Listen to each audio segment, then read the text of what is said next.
YouTube நேயர்களுக்கு நடிகர் பேரரசர் எம்ஜிஆர் கலைக்குழு சார்பில் எனது வணக்கத்தை தெரிவித்துக் கொள்கிறேன். நாம் இன்று பார்க்க போவது ஆகஸ்டில் வெளிவந்த மக்கள் திலகத்தின் படங்களை பற்றி பார்க்க போகிறோம். முதலாக வீர ஜெகதீஷ் என்ற படம் ஆகஸ்ட் 28, 1938 வெளிவந்து எம்ஜிஆர் சின்ன இடத்துல தான் நடிச்சிருப்பார். அடுத்தது கூண்டுகளி ஆகஸ்ட் 26 ரிலீஸ் ஆச்சு. இது 1954 வெளிவந்து இது தோல்வி படமாக தான் அமைஞ்சுது. அடுத்தது புதுமை பித்தன் ஆகஸ்ட் 2ஆம் தேதி 1957 வெளிவந்துச்சு. இந்த படம் சென்னையிலையும் சேலத்துலேயும் 100 நாள் ஓடிச்சு. இந்த படம் டைரக்ஷன் டிஆர் ராமன் தான். அடுத்தது பார்த்திங்கன்னா நாடோடி மன்னன் ஆகஸ்ட் 22 பாரகன் கிருஷ்ணா உமாலர் வெளியாகி மாபெரும் வெற்றி பெற்ற படம். எம்ஜிஆர் பிக்சர்ஸ் சொந்த தயாரிப்பு. சிங்கப்பூரில் ஒரு நாளிதழ் குமுதம் மாதிரி ஒரு நாளிதழில் ஹெட்டிங்கில் போட்டே வந்துச்சு, விளம்பரம் கொடுத்துருந்தாங்க. நாடோடி மன்னன் இலங்கையில் 6 தேட்டரில் 100 நாள் ஓடிச்சு. தங்கத்தில் 133 நாளில் 3,22,000 மதுரை தங்கம். அடுத்தபடி நம்ம இதில் மற்ற தமிழகத்தில் 13 தேட்டரில் 100 நாள் தாண்டி ஓடிச்சு. தொடர்ந்து அரங்கில் நடந்த காட்சிகள் பாரங்களில் 111, கிருஷ்ணாவில் 121, உமாவில் 107 காட்சிகள். அடுத்தது நல்லவன் வாழ்வான் ஆகஸ்ட் 31 வந்துச்சு. 1961 வந்துச்சு நல்லவன் வாழ்வான். நல்லவன் வாழ்வான் சென்னையில் பிளாசாவில் 84, பாரத்தில் 84, மகாலட்சுமியில் 63 நாள் ஓடிச்சு. அடுத்தது குடும்பத் தலைவன் 1962 ஆகஸ்ட் 15 பிளாசா, பாரத், மேகலா 3 தேட்டரில் வெளியாகி இந்த படம் சென்னையில் சுமாராக ஒன்றாலும் சேலத்தில் 100 நாள் தாண்டி ஓடிச்சு. குடும்பத் தலைவன் சென்னையில் பிளாசாவில் 86, பாரத்தில் 86, மேகலாவில் 86, 3 தேட்டரில் 86, சேலம் பேலஸில் 105 நாள். ஓரளவு நல்ல வெற்றி படமாக அமைஞ்சுது. பல ஊர்களையும் நல்லா ஓடிச்சு. அடுத்தது பாசம் ஆகஸ்ட் 31 1962. ரெண்டு ஒரே மாதத்தில் வெளியான படம் தான். பாசம் படம் பாரகன், மகாராணி, மகாலட்சுமி. பாரகனில் 84, மகாராணியில் 70, மகாலட்சுமியில் 70 நாள். பாசம் 50 நாள் விளம்பரம்லாம் கொடுத்துருந்தாங்க. அப்புறம் பார்த்திங்கன்னா நீதிக்கு பின் பாசம், அது ஆகஸ்ட் 18ஆம் தேதி 1963 வெளிவந்துச்சு.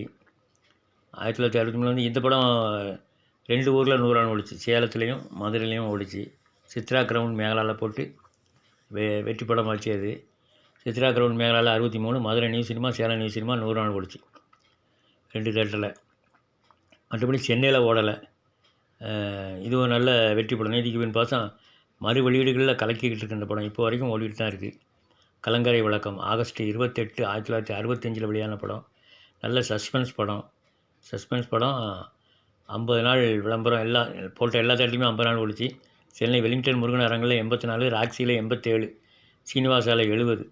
அடுத்து தாலிபாக்கியம் 1966 வந்த படம். ஆகஸ்ட் 28 நினைக்கிறேன். சென்னையில் 5 வாரம் ஓடிச்சு. அதிகபட்சமாக 63 நாள் ஓடிச்சு. இது ஒரு ரொம்ப சுமாரான படம். கணவன் 1968 ஆகஸ்ட் 15 வெளியான படம் கணவன். இந்த கதை எம்ஜிஆர் எழுதியிருப்பார். இந்த படம் 50 நாள் மேலே ஓடிச்சு. மதுரையில் 69 நாள் ஓடிச்சு. சென்னை குளோப் 58, கிருஷ்ணா 67, மேகலா 50. அப்புறம் தேடி வந்த மாப்பிள்ளை ஆகஸ்ட் 29 1970 வந்த படம்.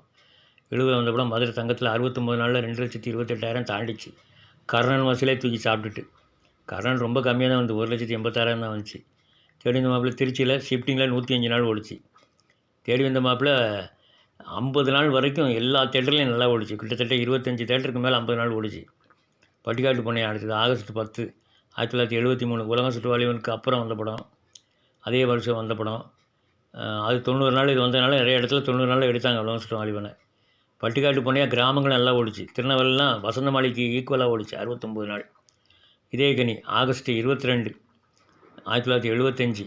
இது ஒரு சாதனை படம். இதுவும் கிட்டத்தட்ட 100 நாள் 10 தேட்டருக்கு மேலே ஓடிச்சு. அப்புறம் சென்னை சத்தியத்தில் 105 நாள் வசூல் 856, ஓடி முடிய 1987.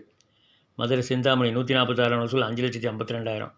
பட்டிக்காடா பட்டணமா வசூலை விட அதிகம் மதுரையில். கடைசியாக வந்த படம் மீனவன் நண்பன் ஆகஸ்ட் 14 1977 வந்த படம். மீனவன் நண்பன் பெங்களூரில் பாருங்கள் கூட்டத்தை முதல் நாள் அன்றைக்கி சரியான கூட்டம்.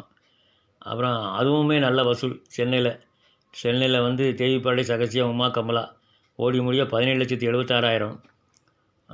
சென்னை தேவிப்பாடத்தில் 103 நாளில் 8,23,000. சரி நேயர்களே, மீண்டும் அடுத்த பதிவில் சந்திப்போம். நன்றி, வணக்கம்.